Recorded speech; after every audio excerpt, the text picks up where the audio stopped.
Hello everyone and welcome back to a brand new video. Today I will be going over some of my top tips for defending on Annihilation. Stay tuned for the end. I've got some very interesting points for you. Other than that, let's get straight into it. Yeah, it's going to be a sick video, trust me. Hope you enjoy.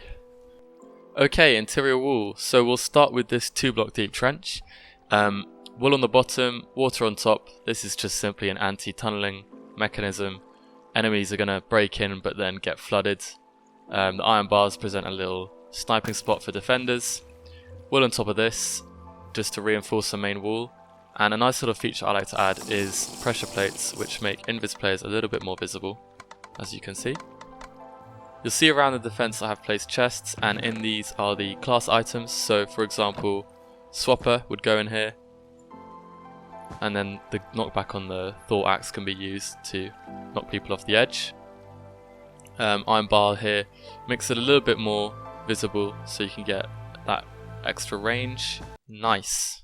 Delaying blocks for builders. The team door, which is a new feature. I placed an extra ladder here just to slow people down. I don't know. It's the little things that count. Brewing stand area. Anvils on top. Obviously useful for teammates, but does also do a little bit of damage to potential rushes, so I don't know. Up here we have another chest. Instant damage 2. I personally think these are one of the most useful things when defending. Obviously Pyro and Thor, again useful. Pyro for revealing invis people. And I like to put ladders up here for more accessibility to the main platform. Okay, the main wall. Obviously the classic Annihilation meta of having a layer system for blocks. General rule of thumb, just never have 2 blocks that can be broken with the same tool next to each other. We've got buttons against this, prevents blocks being placed directly next to it, especially ladders, although they can be placed here, but even then you've got a layer of glass which you can't place ladders on. Got stone on top of this to prevent scouts going on, grappling up to it. And on that note, rule of thumb really, just for the defense, try to make it so you can't scout up to it. As you can see, mine might be a little bit too low, but by this point you're going to have your defenders up here sniping people off, and that is a nice segue up to the main top of the wall. As you can see, we've got the iron bars in place to prevent people from falling out when they're shooting. We got the pressure plates everywhere again to help spot the invis, torches to stop those batty boys coming in. And over here I've got another chest. Thor, potentially if you've got rifters coming up here or invis people, you can whack them off. Bow again, sniping obviously. And Pyro, if you do spot an invis, you can go and set them on fire. Right here, you want stairs against here because this is a very common space for people to ladder up on, and you cannot place ladders on here, as you can see. Now for the trench. Now this may seem like quite a lot of work, but I assure you this is doable, especially with a couple teammates, tinkerer blocks, all that good stuff. Dig it to bedrock, place cobwebs along the bottom, put signs above that to prevent the water, which is going to go on top of that, from breaking the cobwebs, and you have yourself a horrible little trap. I can't move, I'm pressing spacebar right now, I literally can't move. Even if an acrobat was to jump out, they're probably going to land straight back in the cobwebs and start drowning. So yeah, very nice piece of defense here. It's also going to stop tunnelers, really, because you're just going to see their tunnels when you look down.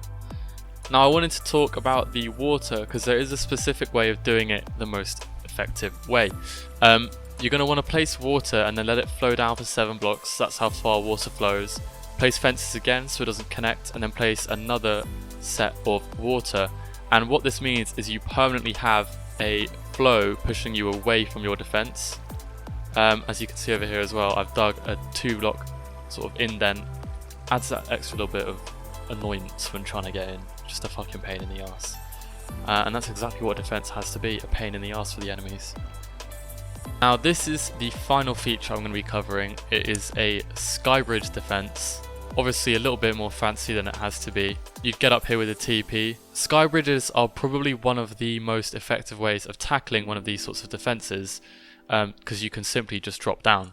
But by having this, you provide a space for your defenders to potentially snipe off people on the sky bridge, and you can have it as like a station for vampires to fly off and take off a sky bridge as well. So yeah, I think it's not completely necessary, but it's a nice feature all the same.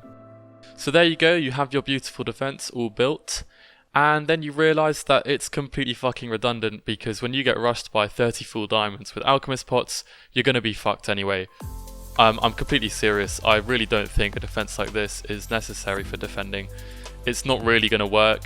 The way the meta is right now, it's not gonna do anything really other than potentially scare off those weaker rushes. You know, the Shotbow combo, that's sort of beneficial still.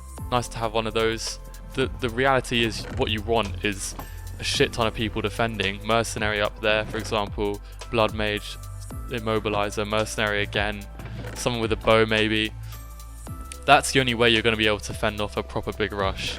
Wizard actually, very useful for freezing people, especially if you can coordinate it with the other teammates to basically have the enemies frozen constantly. And as I said earlier, instant damage too, very useful. So yeah, thank you for watching guys. I hope you enjoyed the video.